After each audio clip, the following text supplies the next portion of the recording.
এই তুমি বিএসএফ এর কাজ করো তাহলে হ্যাঁ হট কেস বিএসএফ এর জওয়ান পরিচয় দিয়ে এক দম্পতির কাছ থেকে টাকা ও মোবাইল চুরির অভিযোগে কালনা জিআরপি গ্রেফতার করল এক দুষ্কৃতীকে।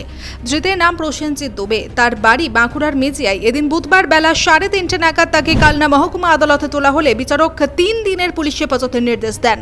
কালনা জিআরপি সূত্রে জানা গিয়েছে, মঙ্গলবার রাতে নবদ্বীপ স্টেশন থেকে ওই দুষ্কৃতীকে বিএসএফ এর পোশাক পরিহিত অবস্থায় হাতে নাতে গ্রেফতার করে।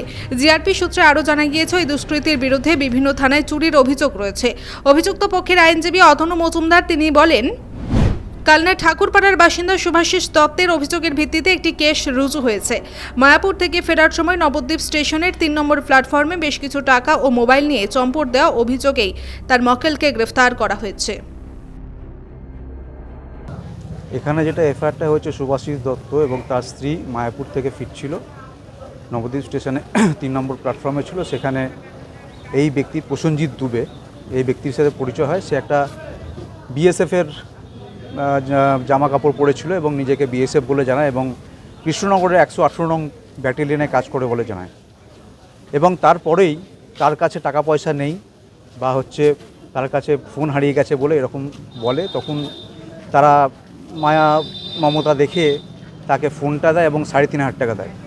সে ওই 3,500 টাকা এবং ওই ফোনটা নিয়ে পালিয়ে যায়। তারপরেই আর কি কমপ্লেনটা হয়েছে।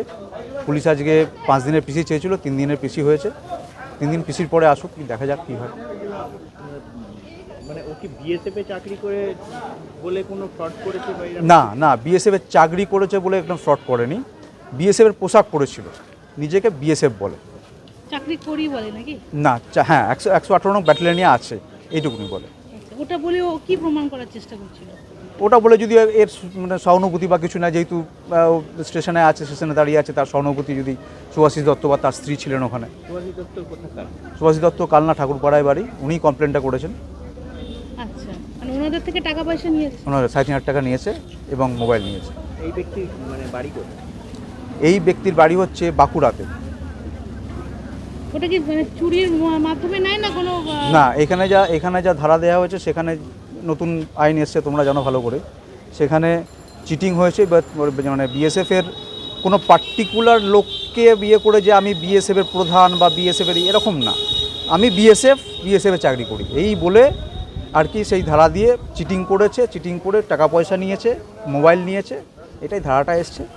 এবং তারপর পিসি হয়েছে, 3 দিনের পিসি গেছে। 3 দিন পিসি থেকে ফেরত আসুক, 13 তারিখে ডেট আছে। সাহেব, মাননীয় জজ সাহেব 13 তারিখে ডেট দিয়েছেন।